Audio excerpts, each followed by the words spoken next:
Après une décennie d'incertitude et de recherches acharnées, un nouvel espoir émerge dans la quête pour découvrir le destin du vol MH370.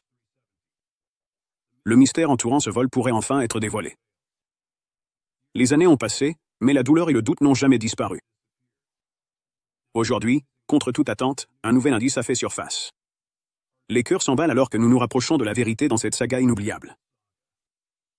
Restez avec nous alors que nous plongeons dans la dernière découverte qui pourrait percer le mystère ayant captivé l'attention du monde entier. Mais avant de commencer, n'oubliez pas de liker et de vous abonner à la chaîne. Perdu dans la nuit, la disparition du MH370. Notre histoire commence aux premières heures d'une froide matinée de mars 2014. Tout a commencé exactement à minuit 41, le 8 mars. Un grand avion se préparait à décoller, le vol 370 de Malaysia Airlines. Il était prêt à partir de l'aéroport international de Kuala Lumpur à destination de Pékin, en Chine, où il devait atterrir à l'aéroport international de la capitale de Pékin. Le voyage n'était pas censé durer longtemps. Il devait durer un peu plus de 6 heures du début à la fin. Le grand avion utilisé pour ce trajet était un Boeing 777-200 qui n'était pas vraiment neuf. Il volait depuis 12 ans et portait le numéro d'immatriculation 9 MREMERO. Le commandant de bord de l'avion était Zahari Ahmad Shah, un pilote très expérimenté et compétent de 53 ans. Le commandant Zahari volait depuis longtemps, totalisant 18 265 heures de vol. Il connaissait bien cette route et aimait vraiment piloter. Il partageait toujours des histoires sur ses vols et parlait de sa passion pour les avions sur les réseaux sociaux. Avec lui dans le cockpit se trouvait le copilote, Farik Abdulhamid, un jeune pilote de 27 ans avec 2763 heures de vol. Ce vol en particulier faisait partie de sa formation, une occasion d'apprendre davantage, mais malheureusement, ce fut son dernier. Il y avait également 10 membres d'équipage de cabine à bord, prêts à veiller à ce que les 227 passagers, dont 5 jeunes enfants, voyagent en toute sécurité et dans le confort.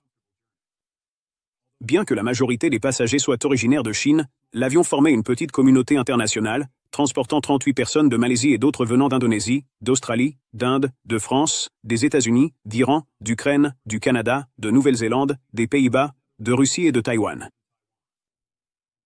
Le grand avion a accéléré sur la piste 32R et s'est élevé dans le ciel, disparaissant dans la nuit, en direction du nord-est, où il survolerait l'immense mer de Chine méridionale.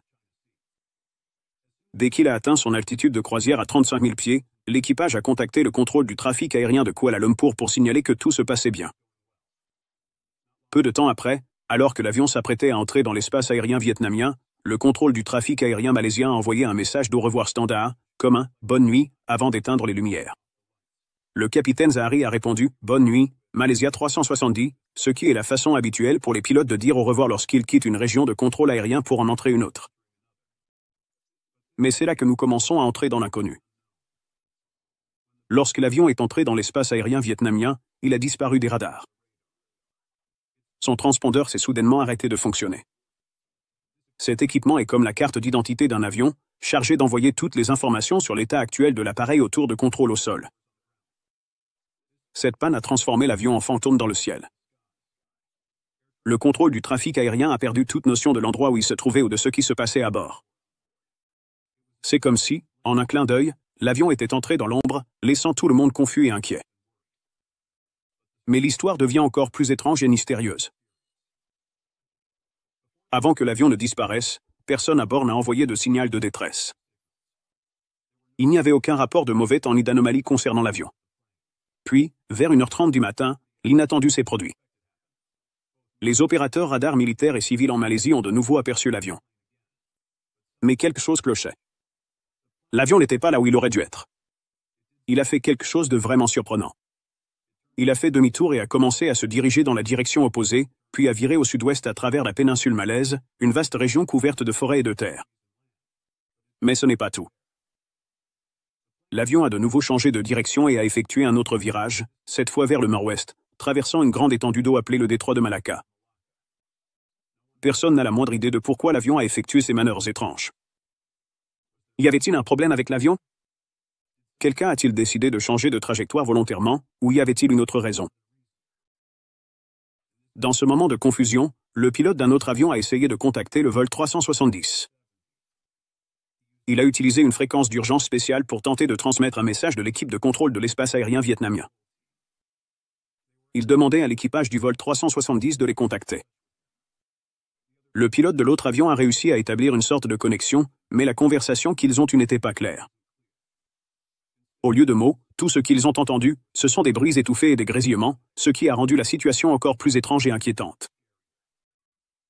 Puis, aux premières heures du matin, à un moment où tout est généralement calme, quelque chose de surprenant s'est produit. À 2h22 du matin, le personnel militaire malaisien chargé de surveiller l'espace aérien a perdu la trace de l'avion. Cela s'est produit dans un endroit mystérieux appelé la mer d'Andaman. Le fait que le radar se soit soudainement tué était un indice inquiétant qu'il s'était peut-être passé quelque chose de grave à bord. Mais les choses sont devenues encore plus inquiétantes à 2h40 du matin, lorsque les contrôleurs aériens chargés de surveiller les avions ont reçu une nouvelle choquante. Ils ont contacté Malaysia Airlines et ont dû annoncer à la compagnie aérienne quelque chose que personne ne veut avoir à dire. Le vol 370 avait disparu du radar, et ils n'arrivaient plus à le détecter. En apprenant cela, Malaysia Airlines a été prise d'une grande inquiétude. Ils ont lancé une recherche frénétique pour retrouver l'avion. La compagnie a contacté tous ceux qui pouvaient aider, d'autres contrôleurs aériens, des avions dans le ciel, toute personne susceptible de savoir quelque chose. Ils étaient désespérés de trouver le moindre indice sur l'endroit où pouvait se trouver le vol 370. Au lever du soleil, à 5h30, la recherche était devenue encore plus intense. Les équipes chargées de retrouver l'avion faisaient vraiment tout leur possible. Ils se sont concentrés sur deux endroits principaux, la mer de Chine méridionale et le golfe de Thaïlande, les derniers endroits où l'avion avait donné signe de vie. Un immense effort a été déployé pour comprendre où l'avion avait pu aller après avoir quitté le radar. Cela est devenu un sujet majeur dans tous les médias, et de nombreuses personnes se sont manifestées en affirmant avoir peut-être vu l'avion. Le 19 mars 2014, différents types de témoins oculaires ont commencé à apparaître. Des pêcheurs, des ouvriers de plateformes pétrolières, des habitants de lieux comme l'atoll de Kutaluvado et des Maldives ont tous signalé avoir vu quelque chose. Ils affirmaient avoir vu un avion qui ressemblait au vol 370. Certains de ces témoignages étaient vraiment détaillés. Un pêcheur près de la côte de Kotabaru, par exemple, a rapporté avoir vu un avion voler anormalement bas, ce qui était à la fois étrange et inquiétant. Restez avec nous alors que ce mystère s'épaissit avec des apparitions étranges et des idées qui emmènent ces secrets bien au-delà de la simple disparition de l'avion. La recherche dans les eaux silencieuses du Vietnam. Loin de là, à près de 2900 km au sud-est d'un endroit appelé Won, quelque chose de troublant s'est produit. Un ouvrier d'une plateforme pétrolière, qui effectuait simplement son travail habituel, a levé les yeux et a vu quelque chose qui lui a fait rater un battement de cœur. Il a signalé avoir vu des flammes dans le ciel tôt le matin, une chose que personne ne s'attend à voir ni ne souhaite voir. Les autorités vietnamiennes, après avoir entendu son histoire, ont estimé que c'était suffisamment sérieux pour agir. Elles ont lancé une mission de recherche et de sauvetage dans l'espoir de découvrir ce que pouvait être cette vision effrayante dans le ciel. Pendant ce temps, des pêcheurs indonésiens ont ajouté au mystère avec un autre témoignage inquiétant. Ils ont affirmé avoir été témoins du crash d'un avion près du détroit de Malacca. Cela a ajouté une nouvelle couche de confusion et de peur à l'affaire déjà stupéfiante du vol 370. Et alors qu'on pensait que la situation ne pouvait pas devenir plus étrange, 3 mois après la disparition initiale, une Britannique naviguant sur l'immense océan Indien s'est elle aussi manifestée. Elle a déclaré avoir vu un avion en flammes, ajoutant une voix de plus à la collection troublante de témoignages mystérieux. Tous ces récits variés rendaient la disparition du vol 370 encore plus fascinante. Bien que chaque histoire soit différente, elles faisaient toutes référence à la même scène, un événement à la fois étrange et tragique. Les questions continuaient de s'accumuler, avec peu de réponses en vue. Et que s'est-il réellement passé avec l'avion et tous ceux qui étaient à bord? Les recherches se sont poursuivies, portées par l'espoir et un désir inébranlable de découvrir la vérité derrière l'un des incidents les plus mystérieux de l'histoire de l'aviation. Au départ, les efforts de recherche se sont concentrés sur la mer de Chine méridionale. C'était l'endroit le plus logique pour commencer, car c'est là que l'avion était censé voler. Mais soudain, tout le monde a été pris de court. De nouvelles informations ont révélé que le vol 370 était écarté de sa trajectoire initiale et se dirigeait en réalité vers l'ouest. Cette révélation a complètement changé le cours de l'enquête. Les zones de recherche ont été élargies pour inclure de nouvelles régions, comme le détroit de Malacca et les profondeurs mystérieuses de la mer d'Andaman. Mais ce n'était que le début d'un mystère qui ne cessait de s'épaissir et de devenir plus complexe. Plus tard, un autre indice crucial a émergé, les signaux que l'avion disparu avait envoyés à un satellite. Ces signaux n'étaient pas directs. Il ressemblait plutôt à des murmures énigmatiques venus du ciel, laissant entendre que l'avion était encore en vol plusieurs heures après avoir disparu des écrans radars. Cette information a choqué tout le monde. L'avion a continué de voler, invisible et indétectable, pendant environ 6 heures, et sa localisation durant cette période restait totalement inconnue. Le 15 mars a marqué un moment charnière dans cette saga. Exactement une semaine après la disparition de l'appareil, une entreprise appelée Inmarsat a pris la parole, présentant des données très importantes. Et même s'ils n'ont pas pu identifier l'emplacement exact de l'avion, ils ont fourni quelques indices essentiels. Les données laissaient entendre que le vol 370 aurait pu s'écraser dans l'une de 2 régions très différentes. Il aurait pu partir vers le sud, s'écrasant peut-être dans les eaux isolées de l'océan Indien au sud-ouest de l'Australie, ou bien il aurait pu voler vers le nord, atteignant une zone s'étendant du Vietnam jusqu'au Turkménistan. En réalisant que l'avion ne se trouvait dans aucun des endroits qu'ils avaient initialement fouillés, les coordinateurs des recherches ont opéré un changement radical dans leur approche. Ils ont arrêté leurs opérations dans les zones précédentes, comme la mer de Chine méridionale et le golfe de Thaïlande, et ont concentré leur attention sur ces 2 autres trajectoires possibles que l'avion aurait pu emprunter. Mais il y avait un problème, surtout avec la route du Nord. L'idée que l'avion ait pu voler vers le nord, sans être remarqué par des pays comme la Thaïlande ou le Kazakhstan, semblait difficile à croire. Si l'avion avait pris cette direction, il aurait dû traverser un espace aérien étroitement surveillé par les radars militaires de plusieurs pays. Les nations de ces régions étaient assez sûres que leur système radar aurait détecté tout appareil inconnu entrant dans leur espace aérien. Par conséquent, la possibilité que le vol 370 ait emprunté cette route du Nord a rapidement été écartée, laissant les enquêteurs et le monde entier à nouveau perplexes. Maintenant que la piste du Nord n'était plus envisagée, la zone à fouiller devenait beaucoup plus précise. Ils ont divisé cette vaste zone en 2 parties principales. La première était l'arc sud, traversant les eaux isolées de l'océan Indien jusqu'à une grande distance au sud-ouest de l'Australie. La seconde partie couvrait une vaste région comprenant des parties de l'Asie du Sud-Est, de l'ouest de la Chine et du sous-continent indien, ce qui agrandissait la zone de recherche et rendait la situation, déjà confuse, encore plus difficile à gérer. Lors d'une triste occasion, le 24 mars 2014, le Premier ministre malaisien Najib Razak a dû annoncer une très mauvaise nouvelle au public. Il a déclaré qu'après avoir minutieusement examiné les derniers signaux de l'avion disparu, même avec l'aide d'experts d'Inmarsat et du Bureau britannique d'enquête sur les accidents aériens, le gouvernement était parvenu à une conclusion très difficile. Le dernier endroit où l'avion était probablement passé était le sud de l'océan Indien. Cette zone est tellement vaste et déserte qu'il n'y avait nulle part où l'avion aurait pu atterrir en toute sécurité. Cela a mené à la conclusion douloureuse que l'appareil, avec toutes les personnes à bord, s'était abîmé en mer. Cet événement a été un moment très triste dans l'histoire de l'aviation, surtout pour tous ceux qui étaient liés au vol 370. L'avion transportait 239 personnes, et il semblait presque impossible que quiconque ait pu survivre à cette terrible tragédie. À l'époque, c'était la pire tragédie jamais survenue à un Boeing 737. Mais ce triste record n'est resté associé au vol 370 que pendant 131 jours, jusqu'à ce qu'un autre événement malheureux se produise, un autre Boeing 737- Sense de Malaysia Airlines, le vol 17, a été abattu par les forces russes le 17 juillet 2014. Cette autre terrible tragédie a coûté la vie à 298 personnes supplémentaires, la rendant encore plus tragique que la première. Restez avec nous pour cette enquête intense à la recherche d'indices, pleine de rebondissements inattendus et d'une forte volonté de découvrir ce qui s'est réellement passé. La recherche d'un faible signal. La mission pour retrouver le vol 370 est devenue la recherche la plus coûteuse de l'histoire de l'aviation. Cette mission a été incroyablement difficile, principalement parce qu'on supposait que l'avion avait pu s'écraser dans une zone de l'océan très éloignée de tout, ce qui la rendait extrêmement difficile d'accès.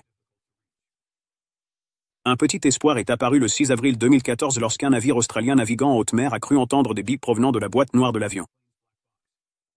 Ces sons ont été captés à près de 1200 miles au nord-ouest de Perth, une ville située sur la côte ouest de l'Australie.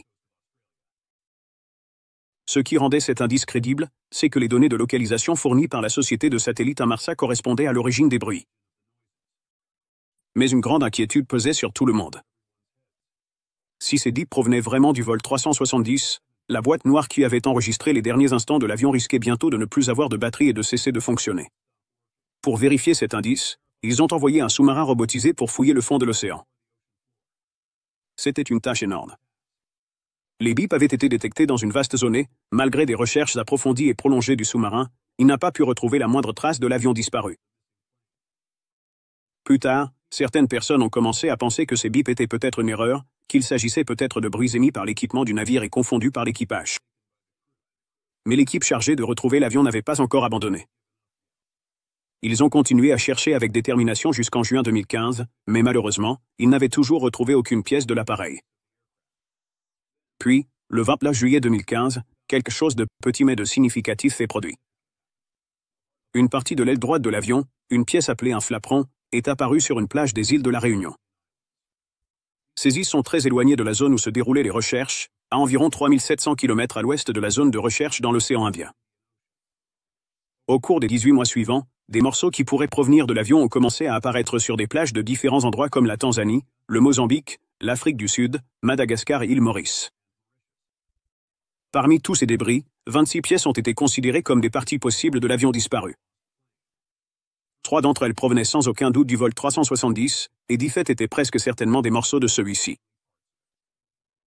2 pièces venaient de l'intérieur de l'avion, ce qui a amené certaines personnes à soupçonner que l'avion s'était peut-être désintégré à un moment donné.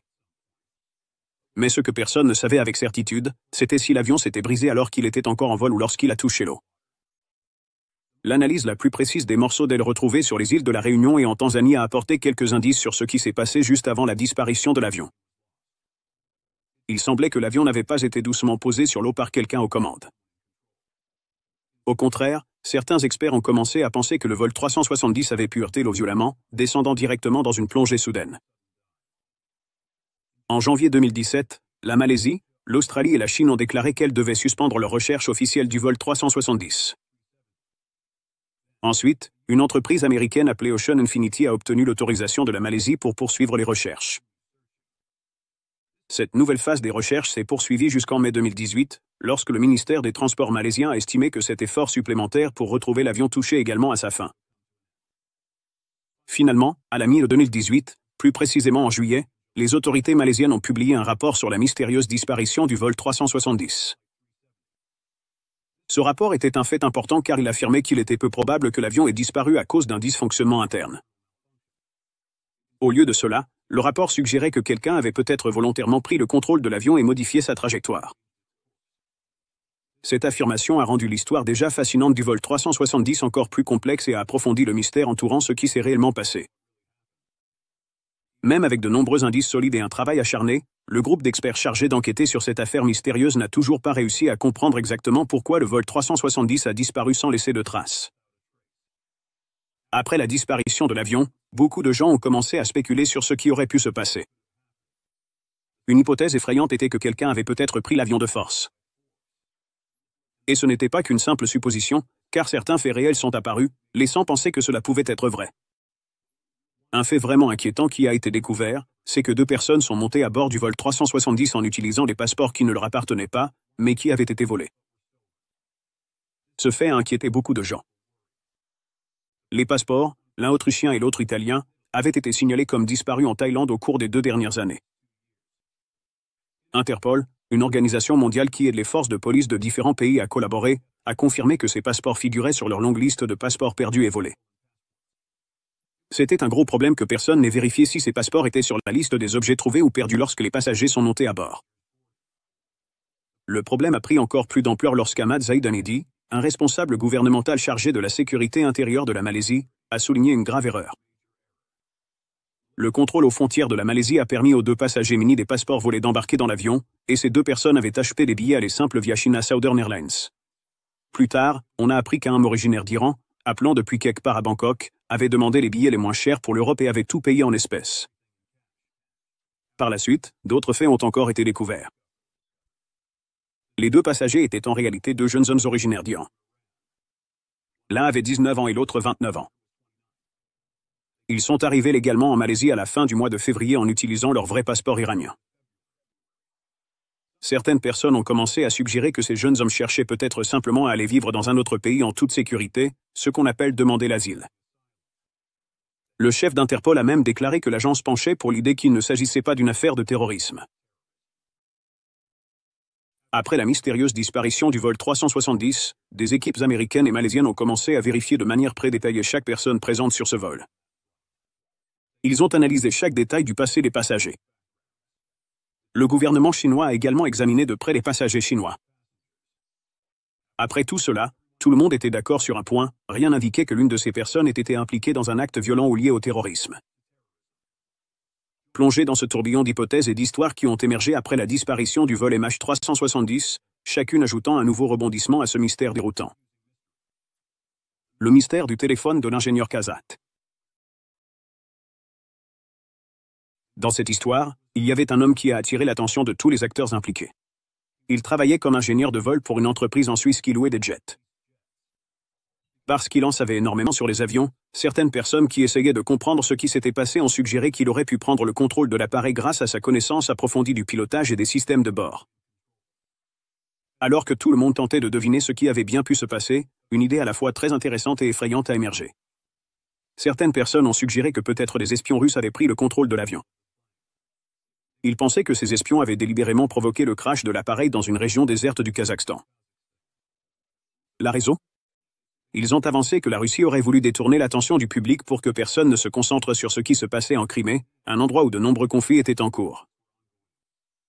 Cette idée ressemblait à un scénario de film d'espionnage, avec des agents secrets et des plans cachés, mais il n'existait aucune preuve réelle de sa véracité.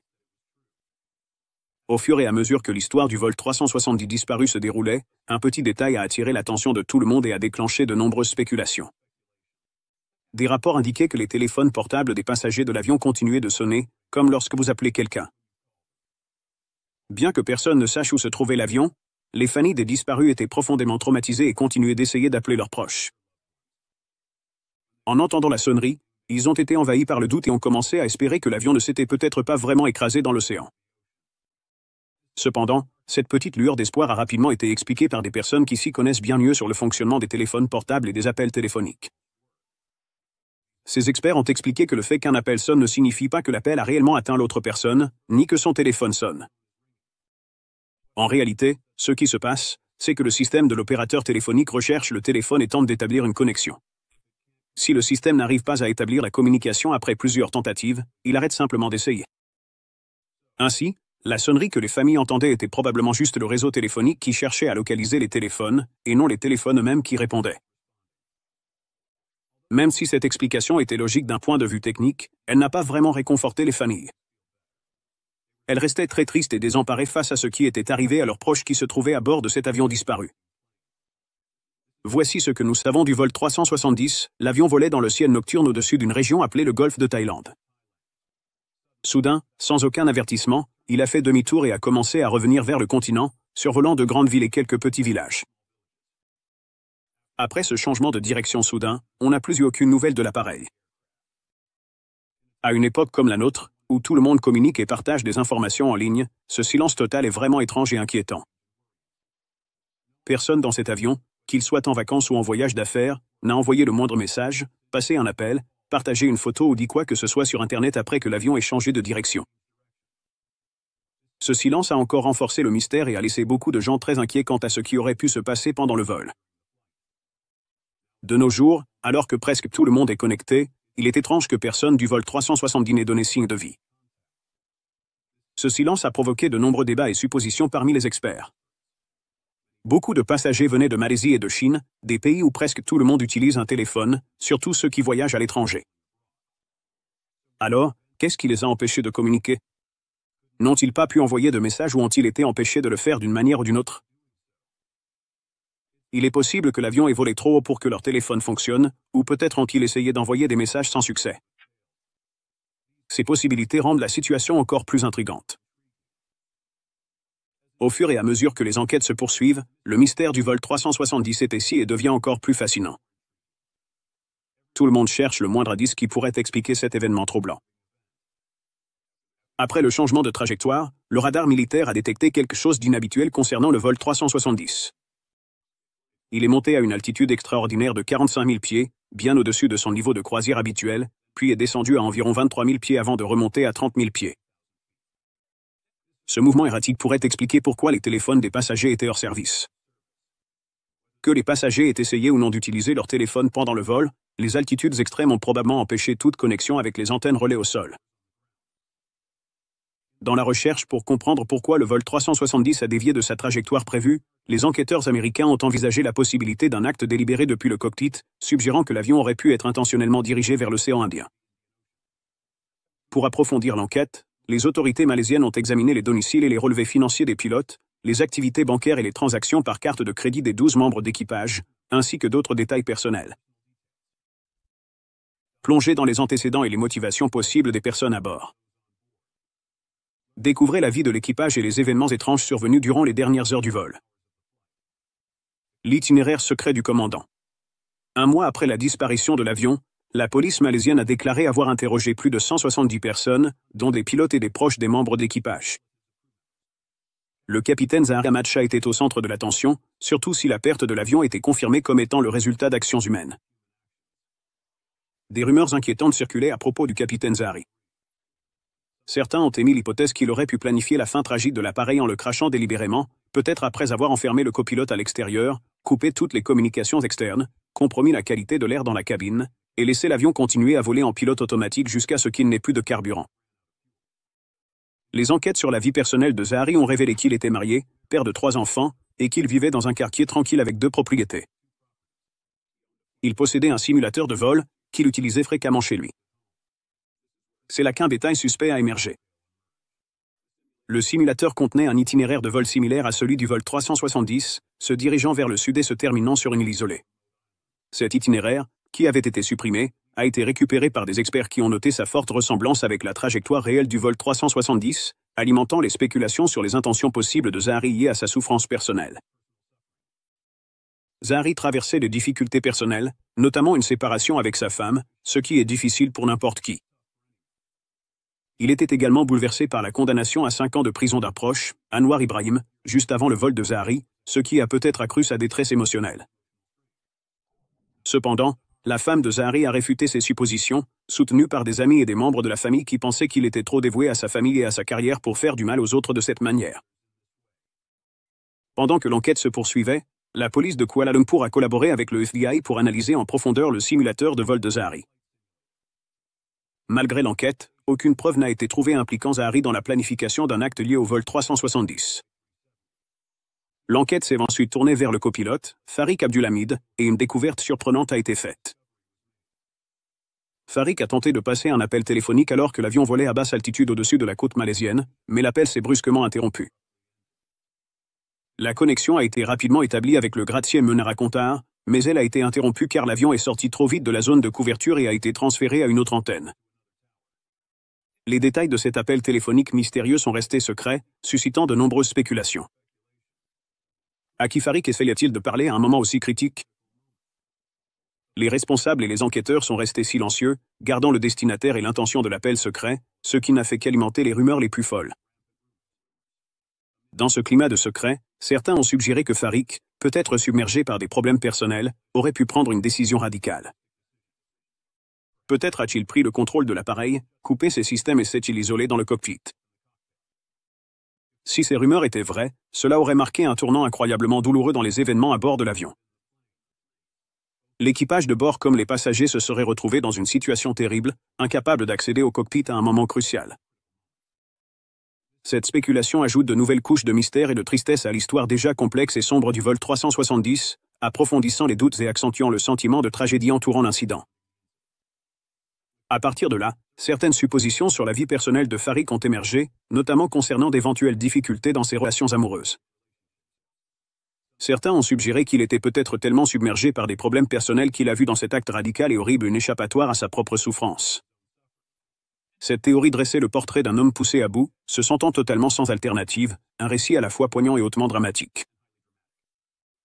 Mais il est essentiel d'examiner les éléments de la vie de Farik qui contredisent cette sombre hypothèse. Farik n'était pas un pilote comme les autres. C'était un homme profondément passionné, sur le point d'entamer un nouveau chapitre important de sa vie. Il était fiancé à la capitaine Nadira Ramley, une pilote de 26 ans travaillant pour une autre compagnie aérienne, et selon tous les témoignages, leur relation était pour lui une grande source de joie et d'épanouissement. Ce mariage à venir suggère que Farik était un homme tourné vers l'avenir avec optimisme, et non quelqu'un cherchant à mettre fin à ses jours. De plus, la carrière de Farik représentait une part importante de sa vie, dont il tirait beaucoup de fierté et de plaisir. Pour lui, piloter n'était pas simplement un métier, c'était une passion, une vocation à laquelle il se consacrait corps et âme. Son enthousiasme pour le vol était évident, et son engagement envers sa profession était bien connu de ses collègues. Ce niveau de dévouement met en lumière à quel point il accordait de la valeur à son rôle de pilote. En tenant compte de ces aspects de sa vie, il devient très difficile de concilier l'idée qu'il aurait délibérément choisi un acte aussi tragique et définitif. Son mariage à venir et sa passion ardente pour sa carrière constituent de solides raisons de vivre, ce qui jette le doute sur la probabilité qu'une détresse personnelle ait pu pousser Farik à diriger le vol vers une issue catastrophique. Le contraste frappant entre les théories sur son désespoir et les preuves d'une vie amoureuse épanouie et d'une réussite professionnelle ne fait que compliquer davantage le mystère. Au contraire, cette contradiction nous invite à éviter les conclusions hâtives et à considérer toutes les facettes de sa vie. En adoptant cette approche globale de l'enquête, nous devons respecter la complexité et les nuances des émotions et des comportements humains dans de telles situations. Selon vous, qu'est-ce qui se trouve au cœur du mystère du MH370 ?